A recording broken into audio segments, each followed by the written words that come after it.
Just finished spending 5 hours with Clea. We were actually pretty successful with Marvel Snap's newest card. Let's take a look at everything she can do for you. Clea is a 1/2. When she permanently gains power, you add a card called Flames of the Faultine to your hand. That card is a spell that afflicts something at the location that it's played with -3 power for 1 energy. This means that she has a lot of baseline built-in synergies. There are several very powerful buffers in the current Marvel Snap format. Galacta and Gwenpool are already very popular, and although she doesn't work with Surge, it's not really a downside to have a 1/3 that carries a Galacta buff well. However, this is still a 1-drop, and I think that's the thing that people need to keep in mind when evaluating this card.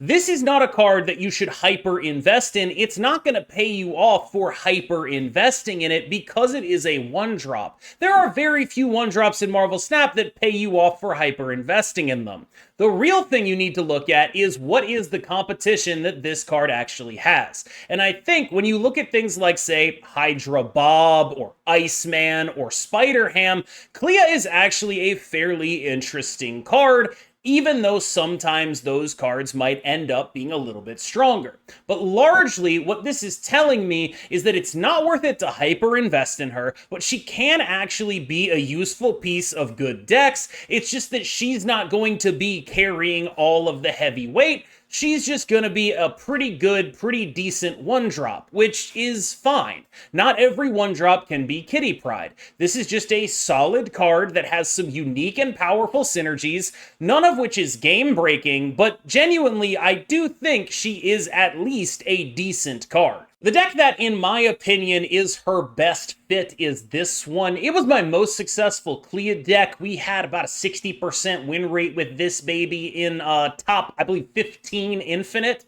This was just a very solid deck, and she was a pretty reasonable part of it. Same sort of shell as the Electra deck I've talked about recently. It is, after all, a points and tech Surge Zabu shell. This is not a shell that requires Clea, but it actually does use her pretty well. You'll notice that I'm even playing a Nakia. I think the overlap here is basically, I really hated playing Gladiator in this deck. I really hated playing Copycat in this deck. If I play some of the stuff Nakia actually goes on, she will be comparable in terms of points. Plus, we have potential upside with Mysterio and with Clea, of course. So it's kind of just like a thing that I am fine with. This is effectively a deck that is trying to output points in the form of Mysterio after a Gwenpool, but it's also the kind of deck that really likes when you hit Clea with these buffs because Flames of the Faultine costs 1, which means you can discount your Sasquatch even more. 3 Mysterios, and then a Flames of the Faultine, and then a Clea, and then anything else that may cost 1 that you may have access to, makes that dude free. And even if he's not getting free, having those 1-cost spells that are actually pretty nice here, it's part of why Merlin is so good. She is like a much more budget Merlin, but her spell is much more guaranteed. In relation to this, one of the things that I've noticed when playing Clea is that I kind of don't want to be playing her spells on the final turn of the game. It's not horrible, but like a 1/3, that's kind of whatever, you don't really care. You kind of want to be getting them a little bit earlier if possible, and this deck does a pretty good job of like getting a couple spells, playing them alongside Mysterios, and then finishing the job with a tech card and a Sasquatch. It's actually like pretty solid. This felt like a reasonable home for her, and the one that best balanced the not over-investing with actually just using her well. You could just put her in a deck that has no buff cards, and she's not going to hurt you that much because she's a 1/2 who actually cares. But this deck uses her pretty well and doesn't over-invest in her such that, well, you'll see when we talk about some of the other decks, when you over-invest in a 1-drop, it's just not really going to work out that well because unless that 1-drop is Kitty Pryde, you are committing very heavily to something that has inherent design limits on it. There are only so many numbers they're allowed to put on a 1-drop. There are a lot of good reasons why a 1-drop should not and cannot be the carry of your deck. And even in the case of Kitty Pryde, we're talking about a 1-drop that is A, very unique, and B, is that really the carry, or is it Galacta and Elsa and all the stuff that buff her, right? This is a card that I think is actually legitimately kind of decent, but belongs in the sort of B tier of one drops alongside Iceman, alongside Spider-Ham. If you are doing stuff like this, it'll probably end up being a worthwhile addition, but this is a deck that genuinely does kind of use all the parts of the Buffalo here. Like, you are using Clea in this deck in order to help this deck do what it already wants to do, which is get a cheap Sasquatch out there. It is already playing some of these buffers. The only thing I did was play Nakia, and I already hated the other threes there. So I think this is a pretty easy lift for terms of Clea decks, and by far, it would be the deck that I recommend if you want to play a Clea deck and see how good she actually is, or if you bought her before watching a video like this is probably what you're going to want to play. I think it is the best deck she's in. This was the other list that I played in large part in High Infinite, where I think this one is in a similar space to the previous list. Like, it's doing many of the same things, but it just has a few more cards that you kind of, when they happen, end up taking priority over getting any Clea or Shaw value, right? Like, when you surge into a Galacta, it doesn't matter that you have, like, Shaw and Kahori. It just doesn't matter. You just don't care. You just go do the other stuff, right? Like, it's just one of those decks that has enough power in it that it doesn't necessarily need to rely on the Clea, on the Sebastian Shaw, on the stuff that actually makes this deck unique. And unlike the other deck, which I think Clea might legitimately be like, oh, you know, there's not a lot of competition for best in slot. We were already playing Electra in it. It's kind of whatever when you want to put there. But I think Clea might actually legitimately be like one of the better cards you can run in that deck. In this deck, there is a very real conversation where it's like, is the Clea package making this deck worse? And I gotta tell you, when I played it, I felt like it was pretty good. Like, I did not have a lot of complaints about the way this deck was constructed, about the Clea package, but it is a little busy, right? There's the gain points package with all of the point stuff, Clea and Sebastian Shaw. There's the werewolf stuff. Merlin overlaps with Kahori a little bit by putting stuff in your hand, and with werewolf, of course. And then there's the Shang-Chi, the Gladiator, the Fenris Wolf. It's very busy. There's just a lot going on. And I think when you look at all the packages in the deck, like, there's the good cards part of the gain power package, and then there's the Clea and the Shaw, and I kind of wonder if it might just be better if we weren't doing that. It's hard to say. It did feel like a real thing. Like, this felt very solid, but how could it not, given what the cards in it are, right? It's very hard for a deck like this to be like, oh, wow, that's bad. Like, what are we talking about? It's running all of these great cards, great interaction, all this points and tech stuff, very good ways to distribute its power in confusing ways on the later turns of the game. And sometimes you actually get some value out of that Clea, out of that Sebastian Shaw, and things are awesome and nice. It is a little frustrating, though, because there are going to be games where you want to play Clea 1, then you go Sebastian Shaw, and you're like, okay, it's time for the Kahori, but you just end up having better stuff to do. And it's just, it's a little bit odd, because, like, I had a game like that where I had, you know, the turn 1 Clea, and then I was like, on turn 2, am I seriously not going to play a Surge? Am I seriously not playing a Surge here? And the answer was no, of course I'm playing the Surge. And then the Surge drew me a Galacta, and it's like, oh, am I seriously not playing a 3/7 Galacta here? No, of course I'm playing the 3/7 Galacta. And I feel like that happens a lot with this deck, where you're like, oh, I'm going to do the cool stuff. I'm going to commit to doing the cool stuff in this deck, and it just sort of gets outclassed by the good stuff. And it's just, yeah, well, yep, it can be a little bit of a trap in terms of playstyle. But once you sort of correctly relegate it to, like, you'll do it when it's good, you won't be over-invested in it when it's not, I do think this actually was pretty solid. I gotta tell you, it's the best I've ever felt Sebastian Shaw has ever been, and I can't wait to look ahead and maybe replace him with a Human Torch First Steps in a couple of weeks, because then I will definitely revisit this shell for Mr. H. Torch. Speaking of which, I also think that a lot of these decks feel like they might be potentially missing Mr. Fantastic First Steps. All of that is pretty interesting to me as well, where it's like, this deck probably wants Fantastic and Torch. I wouldn't be surprised if the other deck also wants Fantastic and Torch.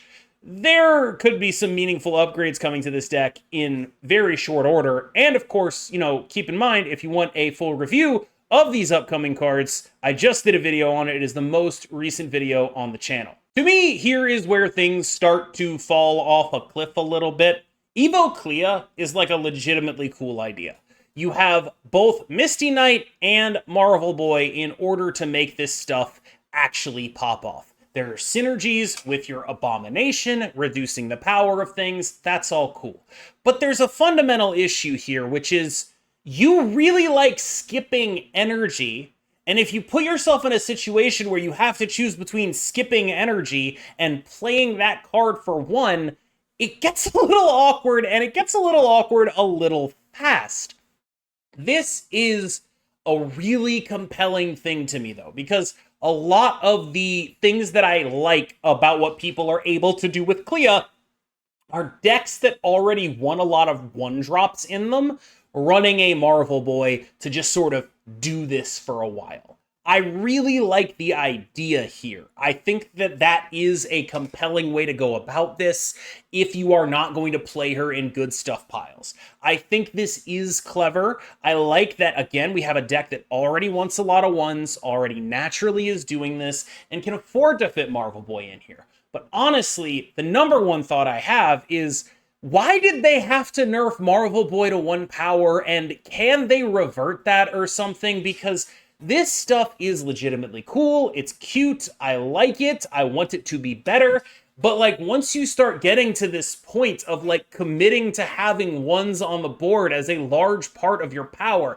committing to a lot of green power as a large part of your power, you open yourself up not only to like Killmonger, but to like just getting Shadow Kinged, and it's just an awkward thing to try to ask of you in deck building. So as much as I like this Marvel Boy stuff, I think Marvel Boy could not only get another point of power, he could probably be a 3/3, and you'd be pretty happy with that. A lot happier than I am currently at going out of my way to make this work. Exact same concept going on here. This is your usual 16-card Annihilus deck without an Annihilus in it. I think a large part of that is just, I hate playing the card Annihilus in this deck. I straight up hate it. Like, I don't want to send my stuff over. I want to get rid of it either by Merlin spells or by the Agmoto spell that transforms it into some other stuff. I want that void to be fodder. I do not want it to actually get sent over to my opponent because everyone is playing Merlin, and that's just actively bad. Like, it's just, I just don't like it. Now, this is another deck that is going all in on the ones and Marvel Boy thing. And again, like, there's some really cool stuff that you can do with this. If you get that engine going, Clea and Werewolf is so sick. Like, it's actually incredibly sick. The 1-drop spell pulls the Werewolf, disappears, -3s them. That is a legit engine. You have that with Nick Scratch too. Like, there are going to be games where you're just like, I am actually just engineing the hell out of my opponents here. The rest of this, I'm not positive on. Do we want to get an Annihilus back in here? Because it'll cost us a Galacta or a Shang-Chi or something actively really good. Do we want to get the guy out of there? Is our boy Sentry, is he just not worth it, even as like a 4/9 that we have a lot of ways to turn into upside? Is he just going to lose us games? I don't know. We also have, with this Wolf stuff, a lot of really compelling ways to fill up those lanes before Sentry can actually put it on there, depending on how we order things. There's a lot of discounts in here. I'm not saying this is terrible or anything like that. It feels unrefined to me. And I like the direction it's going, but I'm not overly sold on what it's doing just yet. But I think it's really important to note that this is one of the few like generic good cards mid-range shells that can legitimately support that Marvel Boy thing. And I think that's something to like just file away in your memory, keep it on the download, just remember that this is happening. And if it ever comes back to it, I think there might be some legit power here. I really do think that I am compelled by this Marvel Boy shenanigan type stuff. It's especially compelling in a spell wolf package. I very much do like it. If it works anywhere, I can see it working here. I'm just not sure about this exact build and the decisions that have been made in terms of cutting top end to make this stuff fit in there. Clea Zoo, aka Spell Zoo, it's cute. Like, it does some cute stuff. course, we are looking down the barrel of another Marvel Boy deck, but there's even an Aranya in here. There's a lot of things that are going to gain power, and you're going to do cool stuff, and Bishop's going to get good. And frankly, I think people are going to look at this and be like, this deck is so much worse than it actually is. Because one of the key things about Zoo, and I realize Zoo doesn't show up on a lot of my tier lists, and there's a good reason for that. It's because there's a lot of decks that are doing this. But the better you get at Marvel Snap, the more you'll realize that, like, with good snapping and retreating, the ability to have a surprising amount of points later in the game is just going to be enough in a lot of cases. Like, yeah, sure, there'll be some auto losses, but if you're just a good player, having a lot of points in hand on turn 6 is enough to make a deck at least playable, and Zoo has never actually failed at being that. Zoo has always been a deck that at least meets those criteria. The issue is, normally, there are other decks that do it a little bit better, or there are other decks that do it with a little bit less of an obvious weak point, but I do think that that has led to people genuinely underrating Zoo as an archetype, because, yes, there are decks that can do it better.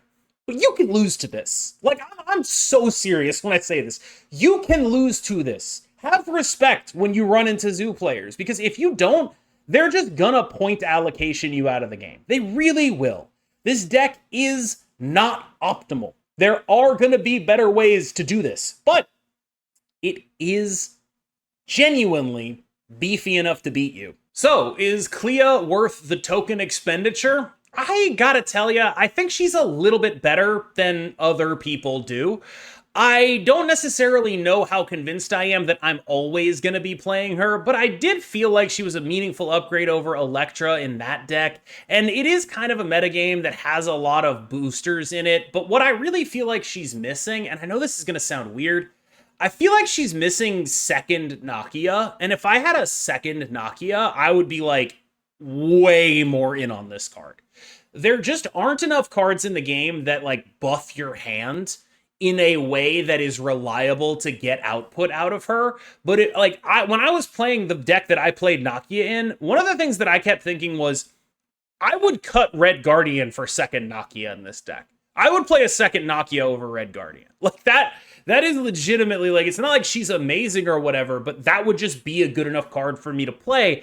And so it's like, I feel like this card could end up being a sleeper. I'm not going to sit here and tell you to get it. You don't have to do that because the snap packs allow you to wait until that thing actually happens. But I have seen a lot of people be very down on this card. And while I don't think she's going to be an all-star just yet, this is a card where it's like, all right, I can actually envision a world where she's just pretty damn good. And a lot of that is that she has upside that other one-drops just don't. There are not other one-drops with her level of upside in the game. There just aren't, right? When you compare her to Iceman, I can't really think of anything they can do to make Iceman dramatically better. I can't really think of anything they can do to make Spider-Ham dramatically better. But I can think of things they can do to make this card dramatically better. Really easily. Like, really easily. The issue becomes, like, if these sort of hand buff decks, you're looking at Mr. Fantastic, you're looking at Human Torch, if that kind of stuff becomes good, what one-drop are they going to play? I know they're probably going to play Zabu, but if they play another one-drop, it might be her. And I think that's worth keeping in mind. I find her fairly compelling. I've enjoyed the games I played with her. I haven't really had all that bad of an experience, but I don't necessarily think all the power is here right now. What really strikes me about this card, though, is when you compare it to the other one-drops that are like sort of in its tier, I feel like there's just something waiting here. And I realize a lot of people like to cope with that, right? Like, this is the kind of thing that people say about, you know, every Grandmaster style card they've ever made. But that's usually very open-ended. Like, oh, surely they'll make a broken thing that is worth copying. This, I think, is very specific. Like, if they make another Nakia, a 3-drop that does this stuff, or even like a 4/6, like a Gwenpool that buffs your hand the way Nakia does, I think that will be an archetype, and I think this will be the one drop in that archetype. I could be off base, but there aren't a lot of other one drops that are going to synergize the right way. With all that said, thank you so much for making it this far in the video. If you like what you saw, please drop a like, a subscription, any of that stuff. This is subscribe. Yes, it is subscribe on YouTube. I had to make sure because I'm also a Twitch streamer. You can check me out. Link in the description, twitch.tv/KMBestMS. Thank you so much for watching. You've been phenomenal. I will see you in the next one. Have a wonderful day. Thanks.